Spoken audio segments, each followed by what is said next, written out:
Il y a M. Saint-Denis qui vient de m'écrire. Richard, je me promène à Québec depuis 3 jours. La ville est propre. Les employés syndiqués de la ville travaillent et nettoient. On les voit travailler partout. Il n'y a pas de nid de poule. Les gens sont sympathiques. Peu importe où tu vas, il y a des toilettes publiques qui sont propres. Moi, je suis natif de Montréal. J'ai honte de ce que notre ville est en train de ressembler. À quoi notre ville est en train de ressembler.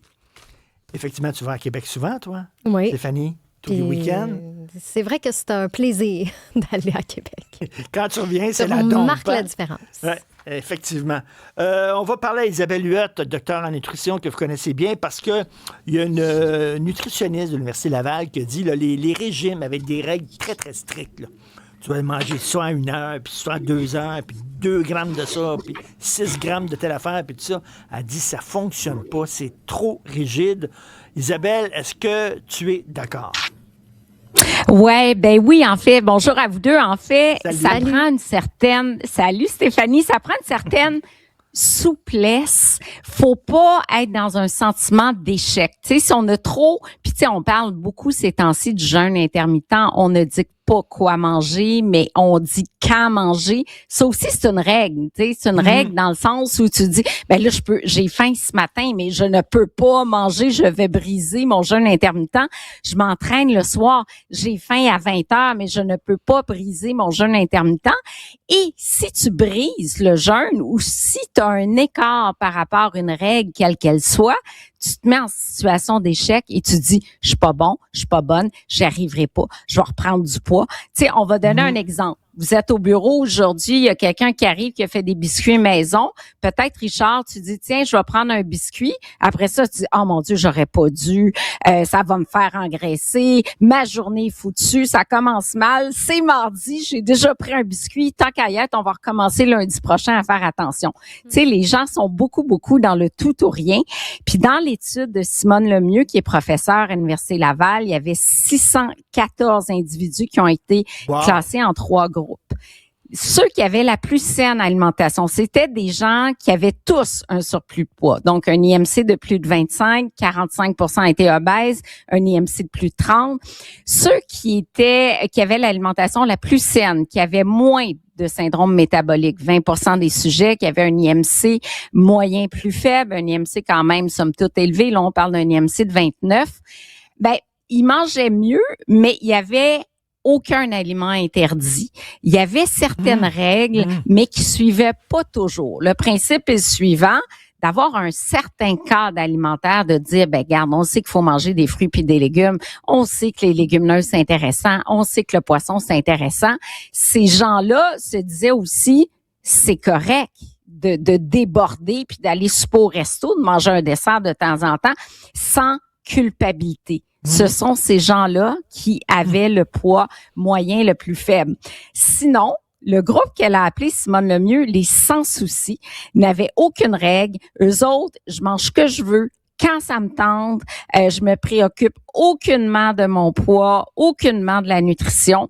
Ben ces gens-là, sans surprise, c'était essentiellement 80% des hommes, plus que les femmes, parce que les femmes, ils vont surveiller un petit sont moins dans le je m'en fous de mon poids, je m'en fous, corrige-moi Stéphanie, mais en général, les femmes surveillent un petit peu plus. Ben oui. Ouais.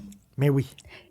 Quand même. Donc, ça, c'était les sans soucis. Eux autres, il y avait un IMC de 31, puis il y avait 33% de syndrome métabolique. Syndrome métabolique, c'est quand le gras s'accumule autour du ventre et autour de l'abdomen et où là, ça va débalancer la santé. Quoi, il lève la main. Hey, c'est dommage, hein, ma caméra est pas partie. J'ai tout essayé. J'aurais aimé vous voir, mais il lève la main, donc ça veut dire tu te sens concerné.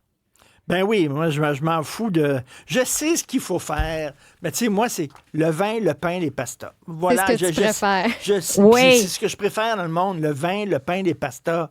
Ben c'est ça. Mais moi, dans l'approche que je préconise, il n'y a aucun aliment interdit. Tout est une question de fréquence de consommation. Fait que du vin, des pastas, c'est correct, mais pas le midi et le soir. Tu sais, mettons que tu dis, ben moi, je vais prendre ça vendredi, samedi.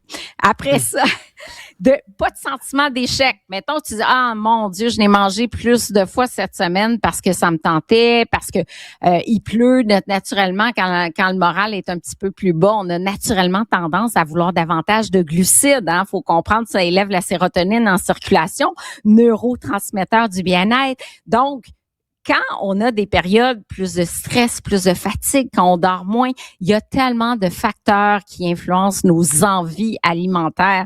Tu sais, c'est pas juste j'ai envie de manger ça, il y a un contexte également.